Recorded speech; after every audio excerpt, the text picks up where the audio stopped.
All right. Number 21, Oklahoma, 2.5 point favorite against Auburn. Oh boy. The over-under is obvious. I already teased this the other day. The over-under is 3.5 quarterbacks played in this one. That's the only Yikes. over I'm taking in this game, Connor. Yep. Not a bad idea, unless it's interceptions we're talking about. Michael Hawkins Jr., he's getting the start for Oklahoma. I haven't checked my texts in a bit, but last that I checked, let me just check, make sure that we're good here.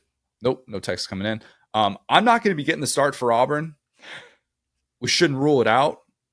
I don't want to brag here, but I did tear up my buddy Bronson's bachelor party 5 years ago. I have a pulse, which I would think at this point that makes me a viable option for Hugh Freeze to play quarterback. I had a couple of turnovers in that game, just full disclosure, but just want to throw it out there. I mean, not literally, but being at Michigan State in 2021, I feel like you and Peyton Thorne are pretty easily comparable, right? Like, I could have handed the ball off to Kenneth Walker III really well. That's what I'm saying. I mean, buddy, I know how to put it right in that breadbasket. If that's what you need, trust me, your boy has it covered. I've been practicing my form with Claire. She has done really well. I say to her all the time, dear, I say, Claire, ball security is job security. She's, Dad, I know. You beat it over my head. I get it. I'm just saying, they're going to be so desperate, Auburn, to find any sort of option at quarterback. That's going to be so well documented. The angst that you're going to feel in that stadium is going to reflect that, because let's call it what it is. It's been a terrible, terrible month of September for Hugh Freeze. It's bad enough that he's already lost 2 games at Jordan Hare at this point of the season, but he's got Bo Wallace out here saying that he threw quarterbacks under the bus. Take whatever side you will on that. I think most coaches on the offensive side of the ball Just wouldn't argue with Bo Wallace too hard. Look, I'm just saying, like, I would be on Bo Wallace's side, actually. I'm going to make a prediction right now. You're right, Bo Wallace. Don't come to Atlanta on my account. Look, you could vehemently disagree with what Bo Wallace said about that, about Hugh Freeze always putting the blame on quarterbacks. It's still a bad look to have one of your most accomplished quarterbacks saying negative things about you in the public light. Coaches don't want that. That's bad. And it's also bad to go on Auburn Sports Network, as Freeze did, and say that if Auburn plays Arkansas 9 more times, they win that game 9 times. Disagree. By the way, shout out to Arkansas social media for just going right into that. I love that. Oh, goodness gracious. That's chef's kiss social media behavior. But in this hypothetical world that Hugh Freeze has created, he's telling himself that he found a quarterback who knows how to not turn the football over.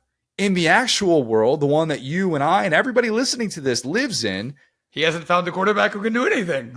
So what are we doing? What are we doing?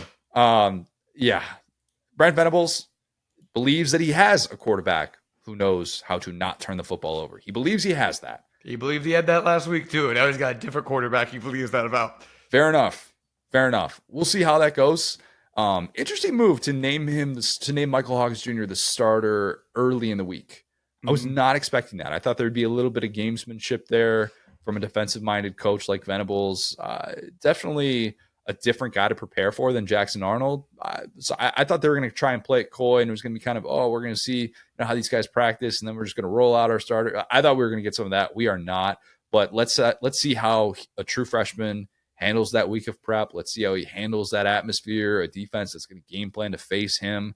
Look, I don't know that he's going to set the world on fire, but I do think that we see Hawkins and Javante Barnes, who has emerged as their lead back instead of Gavin Sawchuk. I think they rely on them as a 1-2 punch. And even for an Oklahoma offense that's really struggled to run the football, I think they kind of find a little bit of an identity in this game. And it's not full Texas A&M at Florida. I'm not saying they're going to run the football at will like that, because this Auburn defense is much better than that Florida defense is up front. But I think Oklahoma has realized that they can't throw the ball the way that they wanted to because of how banged up they are at receiver. And that's obviously part of the quarterback change that they made in this offensive identity search that they are still undergoing. And the question is, can you get that offensive line to find what they want to do in this game? Because that's the biggest thing. And I think that they're able to do that. I think they're able to do that against an Auburn defense that, let's be honest, probably hates life right now. I don't blame them. I would hate my life if I was the Auburn defense. You gave me another short field to have to defend against. They're taking over at the 15. What are we doing here? I mean, same with Oklahoma's defense, if we're being honest, after the Tennessee game. But honestly, Will, I'm just sort of sick of picking Auburn at home in winnable matchups and defaulting to how difficult it is to play in that atmosphere for teams that have obvious shortcomings, which Oklahoma does coming into this game. They do. I'm not saying Oklahoma beats Auburn 10 times out of 10, but I am saying that the Sooner defense is more than capable of going into that building and shutting down any person with a pulse that Auburn attempts to play at quarterback, including myself. If I do get that text, which has not come in yet, I'm going to take Oklahoma to win this one, 27-13. So, after looking at their schedule, I think I've identified that this is the Jordan Hare game. Last week, I said don't say Jordan Hare. Don't say Jordan Hare. Look, Jordan Hare. We don't want Auburn fans getting in the comments. I will respect this. Is like the Kyron Lacey thing, okay? If you guys go lose to Arkansas, I'm call you Jordan Hare, Michael Jordan Hare. Anyway, because you got none of it. Anyway, so point being, I think like this is the game, right? Because if you look at their schedule, they have somehow inexplicably scheduled 3 road games after this, and then home dates against Vandy and ULM. What do you mean they scheduled 3 road games? You think they dictate how that goes? No, not them. I'm talking about like the SEC is they. Like the SEC has given them like a big. This is like one of my buddies doing like an NCAA dynasty. It's like, how did you end up with this weird schedule? Arkansas had this last year where it's like, it's like a month, and Pittman was really upset about that. We've got over a month where we're not going to be at home. Yeah, I get it. Yeah, it's they got to go talk to whoever does the NBA schedules, because as much as we make fun of like the schedules of baseball and the NBA, it's way better than this. So point being, like I think this is the Jordan Hare Stadium, right? Like this is the Jordan Hare game, right? Like if you're kind of in Greek life, if you're part of that community, like you're not going to have a chance to see your football team at home literally until November. And I think they want to. Do they want to, Will? I think that's kind of why you go to Auburn. You know what I'm saying? Like, I think you at least needs to be part of it, right? Like, Toomer's drugs rules. Like, don't get me wrong, but like, you're gonna want to see some good SEC football. So, like, get to their credit, the crowd like came out, for like a decently early game, 2:45 local kick. Or sorry, that's 2:45. That's coming up. There was an early game last week, and it wasn't the night game, and like they showed up fine. But point being, like, I think this is the game where we've seen, a flawed Oklahoma team, like you talked about. And like I said, last week I did not pick them. I get it. There was a little bit too much. I don't see the Bobby Petrino on this Oklahoma team, just to be honest with you. Like, I sent you like the stats on, Bobby Petrino and how they're amazing on third down and how they have these like interesting play calls and how they can overcome quarterback play. I don't think that Venables has shown that outside of Dylan Gabriel, who is a guy who could do it with his legs. He could kind of like, we're seeing how guys look when they have these mobile quarterbacks, a la, the difference in Tennessee this year and last year. Mobile quarterbacks, when you're not like finding your rhythm offensively, are just like a magic potion. And I don't really think Oklahoma has the ability to do something well right now. I know they have a couple of good receivers and one got hurt, but at the end of the day, like I think that this all lines up for everyone's dumping on Hugh Freeze. Nobody believes in him. Like, that looks like a bad hire. His record's worse than Harsin. Everyone's getting cold feet. He's got the quote out there. Like, I hate to say coaching for his job already, but dude, next week they're at Georgia. That's a game they're going to lose by 30. You know what I'm saying? Like, I'm not even being mean. It's just, you're at Mizzou after that. Like, do you feel like that? Hey, anybody can do that for a day in Mizzou. I get it. But like, I think that at the end of the day, like, they have to win some SEC games. They have to play some offense. Like, you sure about that? Do they have to win SEC games? Is that important? Well, Hugh Freeze does, or he's getting fired. Exactly. Like, technically they don't, but he's going to get fired if they win, 2 SEC games at Kentucky and Vandy this year, which is kind of what it looks like they're going to do if you can't beat Arkansas, right? So, and you can't beat Cal at home. So I think this is kind of the last stand for Hugh Freeze. If he loses this game, like, we're about to start having the buyout discussions, because it's not going to get better from here. I was just going to say, Will, I haven't looked up the Hugh Freeze buyout number yet out of principle. Mm-hmm. I looked it up with Brian Kelly because do I want to say this? Yeah, screw it. I'll just say it. When I hear Brandon Walker say something stupid, I like to show him how dumb he is. Right. And that was something he talked about in the preseason. So I felt the need to actually dig up that number. But yeah, with Hugh Freeze, he'll lose this game.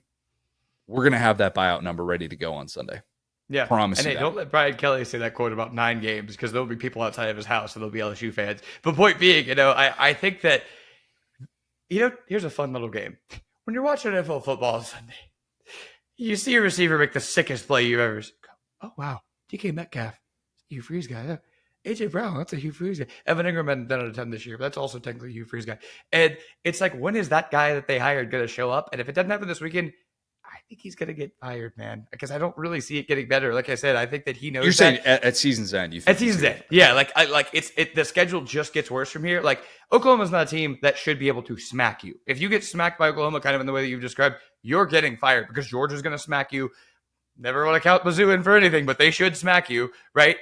Alabama in Bryant-Denny should smack you. You're going to have lots of embarrassing losses if you can't get, and even if you, like, you have to have this win so that your fan base can stomach those losses that are still probably inevitably coming, because that quarterback's not walking through the door. Like Cam Newton is not checking back in. Like this is the guys you got because you didn't hit the transfer portal, but you still have this ability, allegedly, as a schemer, as a game planner that everybody keeps talking about. So I think this is the game that they come out and put up, let's call it 28 points, which against Oklahoma, buddy, it could be a lot. I think Oklahoma's defense is good. I'm not dumping on them, but I've seen way better teams play way worse than that at Jordan here. And I think, I think that Michael Jordan's hair. This is right now. Anyway, so yeah, point being, like I've seen it. So I think that if they don't win this game, it's about get ready to learn play-by-play announcer, or not play-by-play, but in-studio host Hugh Freeze. I don't know that Freeze would have the desire to do that. I don't think he would. Yeah. I don't think he would like to expose himself to people who can be mean on the internet for no reason. Yeah. I think he's got a little bit of a different a set of aspirations in life. Who knows? Maybe he would do that. Start getting those sermons ready now, buddy. You know what? Everybody's got their own path. Everybody's got their own path. Mega church. Yeah. Hugh Freeze has had certainly a unique one to get to this point, but he sounds desperate. Yeah. If nothing else, he sounds very, very desperate. Let's see if his team plays desperate on Saturday.